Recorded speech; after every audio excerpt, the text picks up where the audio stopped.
ஆத்து மண்ல கொள்ளையடிச்சவன், கனிம வளத்தை கொள்ளையடிச்சவன். நீ அஜித்குமாருக்கு எடுத்த நடவடிக்கைய அண்ணா யூனிவர்சிட்டிக்குள்ள 2ஆம் ஆண்டு பொறியியல் படித்துக் கொண்டிருந்த ஒரு தங்கை பால் எழுதியாக துன்புறுத்திய திமுகவுடைய களவாணி பொறுக்கி புறம்போக்கு எச்ச நாய் ஞானசேகரன் அடிக்கலையே. காருக்குள்ள சொகுசா கால் மேல கால் போட்டுக்கிட்டு ஆட்டிக்கிட்டுல தெரிஞ்சான். இன்னைக்கு புழல் ஜெயில நல்லா சாப்பிட்டுக்கிட்டு கெளுறு மாதிரி தர்றானே, அவனை நீ செய்யலையே.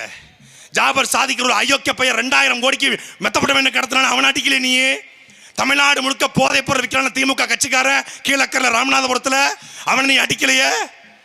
எத்தனை பேர்ல டே இந்த இதே சிவகங்கை மாவட்டத்தில் மேலூர் பக்கத்தில் ஒரு கல்குவாரியில் 5 பேரை 9 மாசமா லைசன்ஸ் இல்லாம ஒரு கல்குவாரியை நடத்தி 5 பேரை ஒருத்தன் கொண்டிருக்கிறான் கல்குவாரி முதலாளி.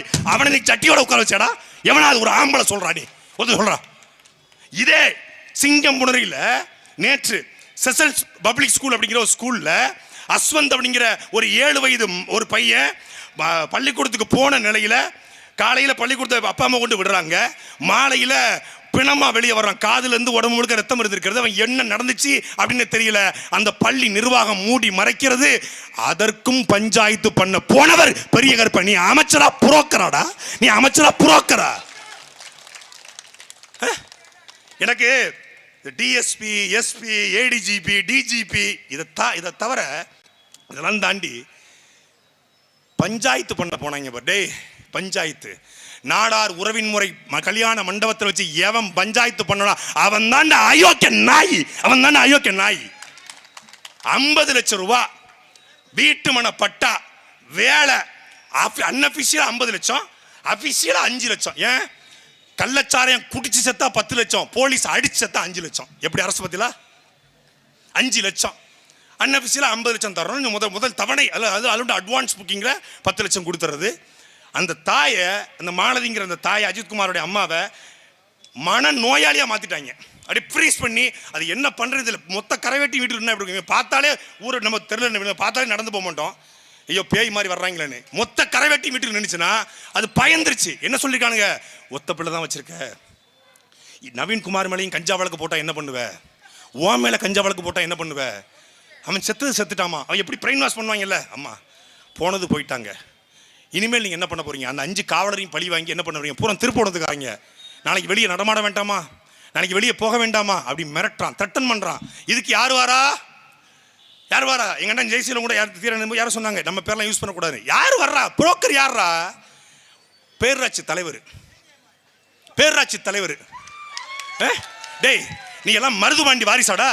நீ மருதுபாண்டி வாரிசாடா? மானமும் அறிவும் வீரமும் கொண்டு வெள்ளக்காரனை ஓட ஓட விரட்டிய எங்கள் பாட்டன் மருதுபாண்டி பரம்பரையில நீ பிறந்தவனாடா? அயோக்கிய பயலே. புரோக்கர் வேலை பார்க்கிற? புரோக்கர் வேலை சேங்க மாறம் மயிறு மாறேன் பூரா. டே திமுகல நான் கேட்கறேன், எங்க அண்ணன் தம்பிட்டு கேட்கறேன், என் சொந்தக்காரன் கேட்கறேன், திமுகல ஒருத்தர் கூட வாங்க மனசாட்சி இல்ல? ஒருத்தர் கூடவா?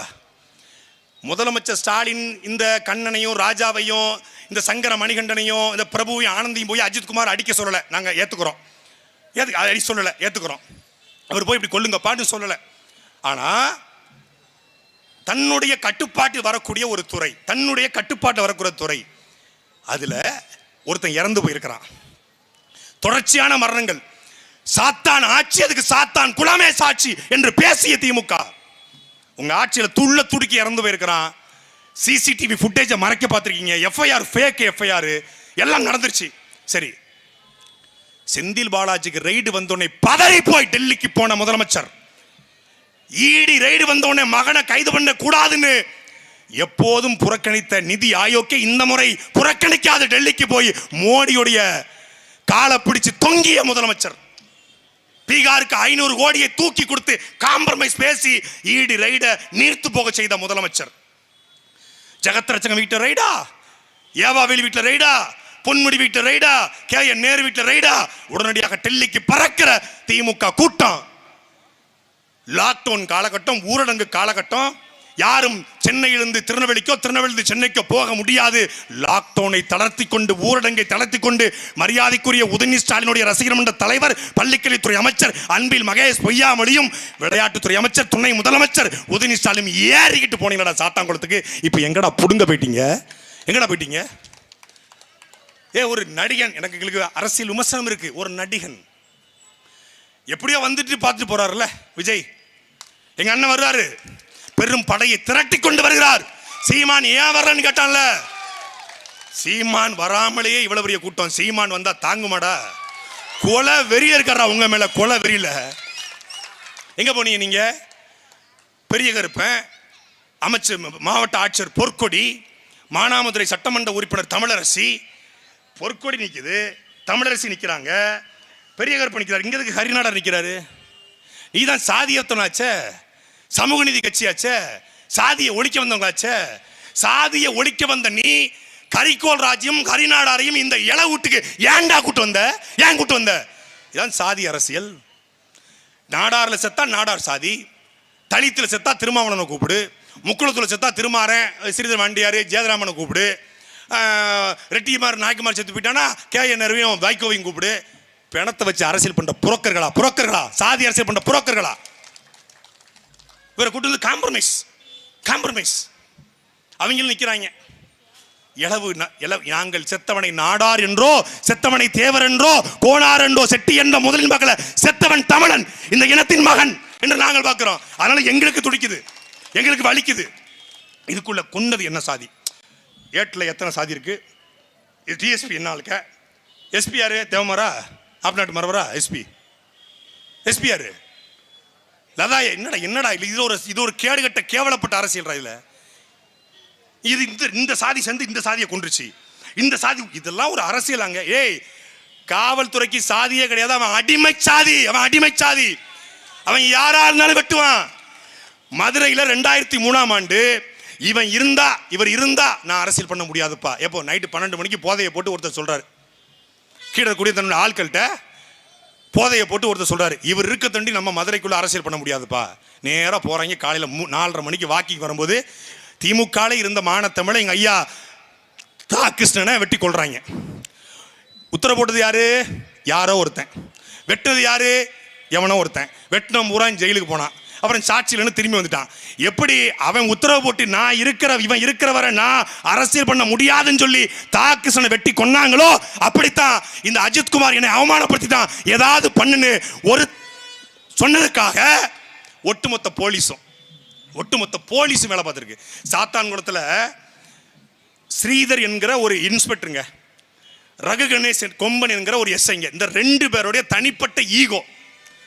ஜெயராஜோடைய பெண்டிக்ஸோடைய அப்பா ஜெயராஜ் கடை பக்கத்துன்னு பேசிக்கிட்டு இருக்காரு. அப்போ போலீஸ் இன்ஸ்பெக்டர் இன்னொருத்தர் கூப்பிட்றாங்க, வாயான்னு கூப்பிடுறாரு. இவங்க கூப்பிட்டா நீ போகணுமா, போலீஸ்னா பெரியாளா அப்படின்னு ஜெயராஜ் பெண்டிக்ஸோட அப்பா ஜெயராஜ் ஒரு வார்த்தையை விட்டுறாரு. போலீஸ்னா பெரிய புடிங்கன்னு கேட்டுறாரு. உண்மையை கேட்டுறாப்புல. உடனே அங்க இருந்த ஒரு உளவுத்துறை அதிகாரி, இந்த மாதிரி ஜெயராஜ் உன்னை கேவலமா பேசிட்டாங்க உங்களை ஸ்ரீதர்கிட்ட சொல்றான். அவன் சைக்கோ, ஸ்ரீதர் ஒரு சைக்கோ. நேரா வந்தவன் ஜெயராஜை தூக்கி காரில் உட்கார வைக்கிறாப்புல. ஜெயராஜ் பார்த்த உடனே பெனிக்ஸ் ஓடுறாப்புல. ஃபெனிக்ஸ் வந்து ஏதோ வந்து ஸ்டேஷனில் பேசிக்கின்றாங்க. ஃபெனிக்ஸோட கூட படித்து கல்லூரி வரை பயின்றவர், என்னுடைய சித்தி பொண்ணை கட்டி கொடுத்த என் மச்சான், பக்கத்துலேருந்து பார்த்து சொன்ன உண்மை. கூட்டு போகிறாங்க நேராக காவல் நிலையத்தில் போய் அட்வொகேட்டு எவனையும் உள்ள விடலை, உள்ளே கொண்டு போகிறாங்க. ஸ்ரீதர் வந்து நல்ல ஃபுல் போதையில் இருக்காப்புல வச்சு இரவு முழுக்க அடிக்கிறாங்க. அடித்து பின்னாடி மலக்குழாய் வழியாக கம்ப லத்தியை செலுத்தி தட்டுறான், அடிக்கிறான். ரத்தம் கொட்டுது அப்பனுக்கும் மகனுக்கும்.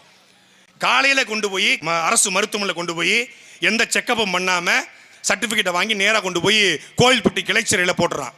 அங்கேயாவது அடித்து 2 பேரையும் அரசு மருத்துவமனைக்கு கொண்டு போய் அதுக்கப்புறம் லாக்கப்பில் போட்டு லாக்கப்புக்குள்ளே வச்சு, அதாவது சிறையில் வச்சு 2 பேருக்கும் மாரடைப்பு வந்து அதுக்கப்புறம் இறந்து போகிறாங்க. சிறையில் வந்து மாரடைப்புனா அந்த உடல்நல குறைபாடு ஏற்பட்டு மாரடைப்பு. ஆனால் இங்கே ஜெயராஜ் ஃபெனிக்ஸ் இருந்த குறைந்தபட்ச கருணை கூட இங்கே இல்லை. அங்கே ஒரு ஸ்டேஷன் இன்ஸ்பெக்டருடைய ஈகோ, இங்க ஒரு சிஸ்டம். தலைமைச் செயலகம், காவல்துறை தலைவர், எஸ்பி, டிஎஸ்பி, தனிப்படை என்று ஒரு சிஸ்டம். அதெல்லாம் தாண்டி நான் மிக மோசமாக இந்த காவலர்களை விட, இந்த காவல்துறையை விட இங்கே கொடுமையாக நடந்து கொண்டு மிளகா பொடியை வாங்கி கொடுத்தவன் யார் தெரியுமில்ல? மடப்புறம் கோவில்ல வேலை பார்த்த அறநிலைத்துறை அதிகாரிகள் அந்த மிளகா பொடியை வாங்கி கொடுத்தவன். தாகம்னு சொல்லியிருக்காங்க. தாகம் அடிச்சு களைஞ்சிட்டான். தாகம் இன்னைக்கு விக்னேஷ் என்கிற அவன் நண்பன் சொல்றான், அஜித்குமார் நண்பன். அவனுக்கு எதையாவது உண்மையை கொண்டு வர வைக்கணும்னு சொல்லி அவனுக்கு கஞ்சா கொடுத்தாங்க. அஜித்குமாரோடைய உடம்புல எனக்கு பக்கத்துல இருக்கும்போது கஞ்சா வாசம் வந்து, ஏய் இப்படியாடா ஒருத்தனை சித்திரவதை பண்ணுவீங்க? தாகம்னு தண்ணி கேட்டிருக்காங்க, மிளகா பொடியை தண்ணிக்குள்ள கரைச்சி கொடுத்துருக்காங்க. அதுல தான் அவன் திணறிட்டான். தண்ணி உடனே யூரின் ரத்தமா போய் இதாயிருது. அப்படியும் ஒரு ஆம்புலன்ஸை கூட்டி போயிருந்தா காப்பாத்திக்கலாம்.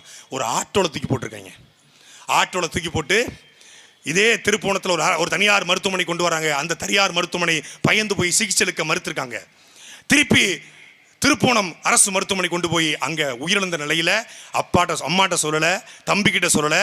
அவங்க அம்மாவும் தம்பியும் திருப்போணத்தில் பய விசாரணைக்கு போயிட்டு வந்துருவான்ற நம்பிக்கையோட, வேலைக்கு போன பிள்ளை ஏதோ ஒரு சின்ன தப்புல தெரிஞ்சிச்சு போல இருக்கு, ஏதோ ஒன்று நடந்துருச்சு, போலீஸ் விசாரிச்சுட்டு விட்டுருங்கிற நம்பிக்கையில் உட்காந்துருக்கான். நீங்கள் போங்கம்மா, நாங்கள் பிள்ளையை அனுப்பிச்சி விட்றோம். நீங்கள் போங்கம்மா, நாங்கள் பிள்ளையை அனுப்பிச்சி விட்றோம். நீங்கள் போப்பா, அண்ணன் அனுப்பிச்சு. இப்படியே சொல்லி சொல்லி காலம் கடத்தி 24 மணி நேரம் கொடும் சித்திரவதைக்கு ஆளாக்கப்பட்டு அவன் எப்போ செத்தான், எங்கே வச்சு செத்தான், எங்கே கொண்டு போய் போட்டானுங்க எதுவும் தெரியல. இரவு 11 மணிக்கு மேலே தான் உங்கள் பிள்ளை செத்து போயிட்டாங்கிற செய்தி அந்த தாய்க்கு வந்திருக்குன்னா, இதை விட இந்த தமிழ்நாட்டில் ஒரு கொடுமை நடக்க முடியுமா? இது நீங்கள் எல்லாரும் எஸ்பியை கைது பண்ணிட்டா, டிஎஸ்பியை கைது பண்ணிட்டா, ஏடிஜிபி டிஜிபியை கைது பண்ணிட்டா, மாவட்ட ஆட்சியரை கைது பண்ணிட்டா பயிருமா? இந்த கொடுமையான ஆட்சிக்கு என்ன முடிவு? இதுக்கு யார் காரணம்? என்ன பதில் சொல்ல போறோம் நாம?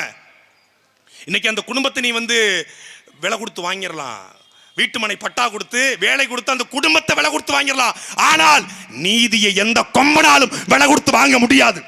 நீதி ஒரு நாள் கிளர்ந்தெழுந்து வரும். ஏங்க, உத்தரப்பிரதேசத்துல